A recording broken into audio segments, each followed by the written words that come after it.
तर राज्यामध्ये मराठी विरुद्ध हिंदी असा वाद सुरू असताना मुंबईतल्या सायनमध्ये भाजप प्रवक्ते दयानंद तिवारी यांनी अनोखा उपक्रम सुरू केला आहे। चला मराठी शिकूया या नावाखाली त्यांनी मोफत मराठी शिकवायला सुरुवात केली आहे। तिवारी हे स्वतः प्राध्यापक आहेत, त्यांचे क्लासेस आहेत। या क्लासेसमध्ये इच्छुकांना मराठी पूर्णतः मोफत शिकवलं जात आहे।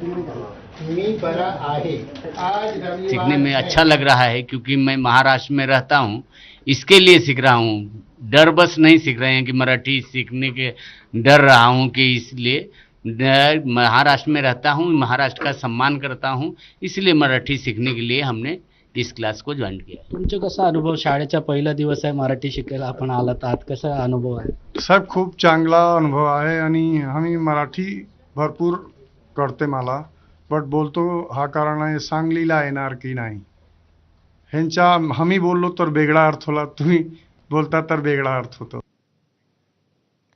तर एकीकडे शिवसेना, ठाकरे गट आणि मनसेकडून मराठी भाषेवरून राजकारण सुरू